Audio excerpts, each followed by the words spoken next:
this can help you see why it is worth getting a quantitative result. And unfortunately, the labs, commercial labs won't give you a quantitative result. I've called and asked, like, can we get a quantitative result on this culture? They do not do that. You will get a positive or a negative. And so we already know positive or negative isn't going to help you, well, negative, well, positive isn't going to help you differentiate between a dust mop and an infected cat.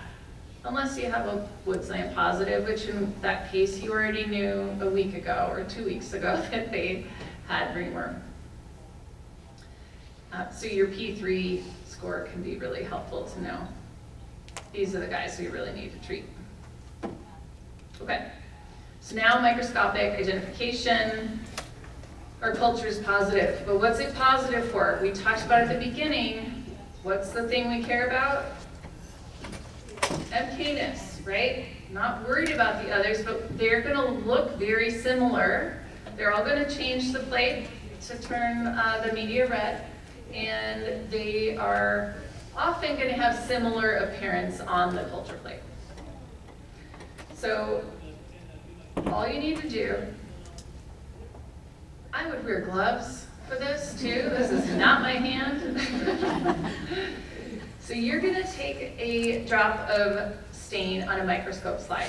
Lactophenol cotton blue you can buy for a couple bucks from your veterinary distributor, or you can use the stain in your Diff Quick, this second one I believe, in your triple stain, your Diff Quick stain. You put that on your slide, and then you take a piece of clear sticky tape, not frosted, but just a clear Scotch tape, and sticky side down, and you gently press it into the colony, and then you put that right on top of the stain and just kind of tape it down. Some people put more stain and more cover slip, but you're sensing a theme with me. Yeah, you don't need to do all that. I just the tape is fine. You can let it sit. You can look at it right away, but if you're not seeing what you need, let it sit for 10 minutes because it can take some time for that stain to get soaked up into the macroconidia, which are the things we're going to be looking for. So macroconidia, these little canoes or rowboats. Now you can see Microsporum gypsum, Microsporum canis look pretty similar, but there are some differences. When you're at the microscope, just Google it. There's lots of pictures out there that can show you. Half the time I need to Google to remind myself which one has more cells. Microsporum canis has this knobby end to it. The walls are thicker. They have more cells than M. gypsum.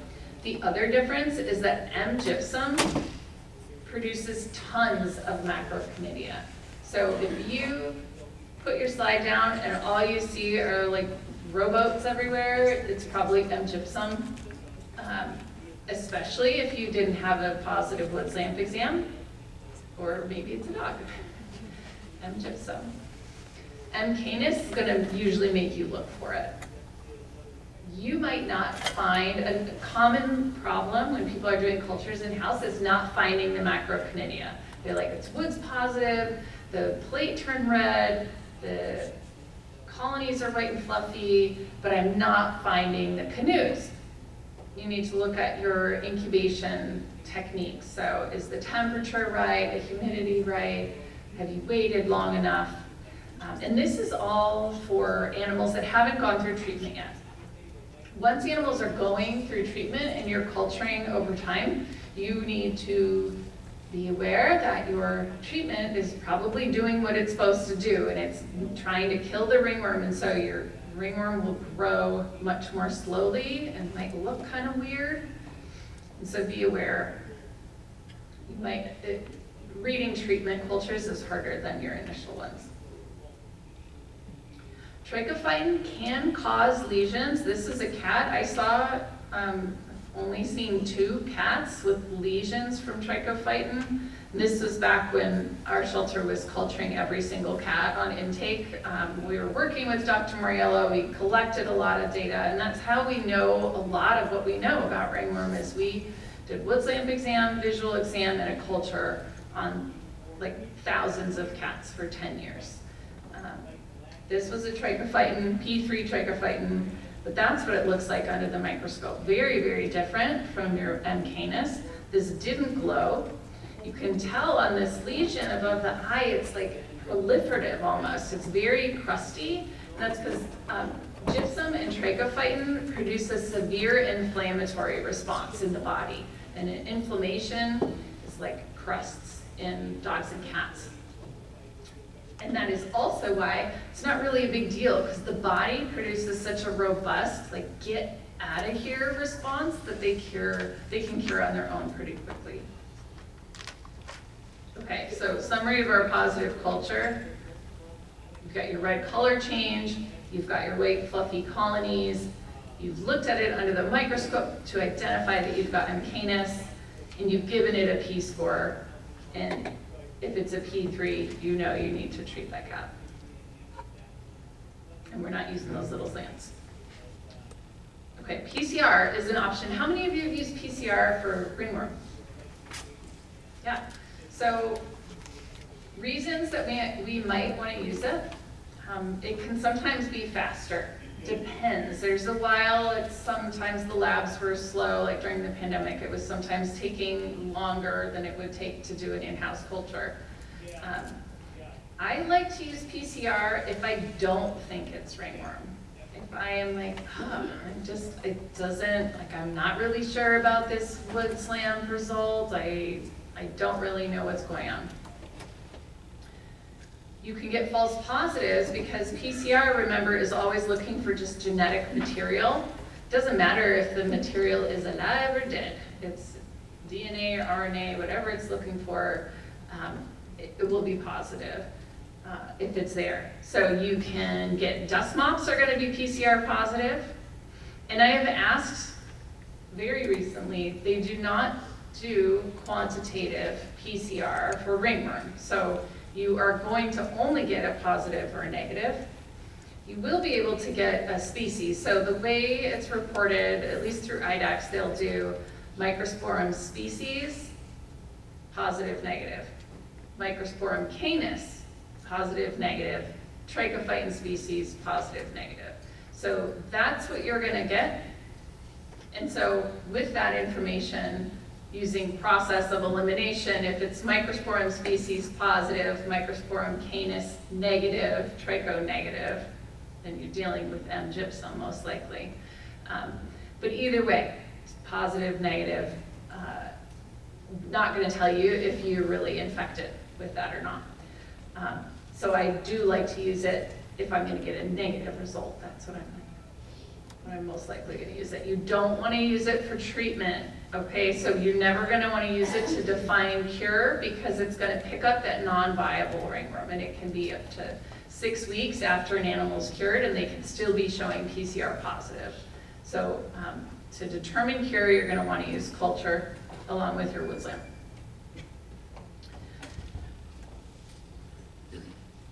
Okay, I'm going to speedy. So top takeaways. These are all in here so that when you get your slides later, you'll remember what's most important. Okay, so we've got a culture. What's next? We're going to skip along 3 pillars of ringworm management: isolation, topical and systemic treatment, and environmental contamination. So those are the 3 things we're going to deal with. Isolation. It's important because ringworm is contagious to people and animals, but if we're using lime sulfur, and we'll talk a bit about that later for treatment, environmental contamination is going to be really minimized. And so the risk of spreading it is going to be significantly minimized. So yes, you want to isolate, but please don't put them in a closet in a single-sided housing unit and not let anyone touch them. Like, these treatments can go on over a month usually, right? And so we want to let volunteers interact with these animals. They can be trained to wear gowns, wear gloves. They sign their waiver knowing, yes, I could get ringworm if I don't follow the rules. Our program at Dane County Humane Society is almost completely run. They treat over 100 cats every year through a ringworm treatment program. One staff member with 10 hours a week that's all she's paid, 10 hours a week, and everything else is volunteer. Medicating, cleaning, feeding, lime sulfur application, all volunteer. It totally can be done, and we've not had a case of ringworm, and staff are volunteer there. So 100% can be done. Can also be done in foster. And I think this is foster or even an adoptive home. So there are, it might sound crazy for some of our northern states where people are like terrified of ringworm, but in other areas, especially in the South where it's more common, like people adopt cats with ringworm and they just treat it home. I'm like, yep, no problem, they can do that. So think about foster as well. San Francisco SPCA has a program where they would do the initial 2 to 4 weeks of treatment, and it's probably less, probably 2 weeks now of treatment in the shelter. That's when they're most contagious, and then they move them up to foster. So you can do a hybrid approach too. You've got to remember hearts and minds. The consensus guidelines talk about that as well. That confinement needs to be used with care and for the shortest time possible. So you've got to always balance behavior, negative behavior consequences with isolation. Okay, not a lot of people wanted to hear about treatment, so we're going to skip through it pretty quickly, and this will be all on the slides for you. A few things I want to say. You got to use lime sulfur. I know it smells. I know it does. It is the only thing that has residual activity. Okay, so residual activity meaning once you put it on, it is staying on the coat for 3 days, 3 to 4 days. Nothing else will work. Yes, there's pure oxygen shampoo, smells a lot better. Yes, it will kill ringworm in a test tube. Malaseb shampoo, other types of antifungal shampoos can do that, but none of them provide that residual activity, which means the very next day, those cats that were bathed with something else are shedding their ringworm spores again. We're going to use it in addition to our lime sulfur twice a week. An oral antifungal. So we've got itraconazole in the form of itrafungal now, is really nice and convenient. Don't use compounded itrafungal. We're going to stop our treatment when the animal's cured, and we're going to define that cure. I've highlighted this in red because this is new from what we've done in the past. So we used to say 2 consecutive negative cultures a week apart. Now we're saying 1 negative or a P1, negative or a P1 culture plus a negative Woods lamp exam, or, and I would call a negative Woods lamp exam something if just the tips of the hairs are glowing.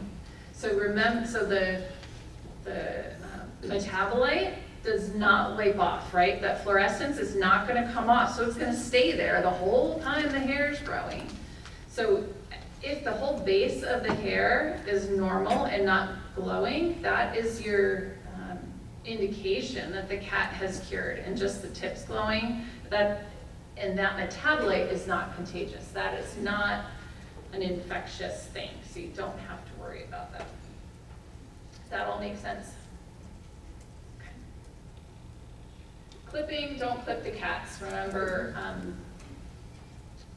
you could just spread it around, right? Because you need some break in the skin, and if you're causing potential breaks in the skin in a cat with ringworm, you could just be reinfecting the cat.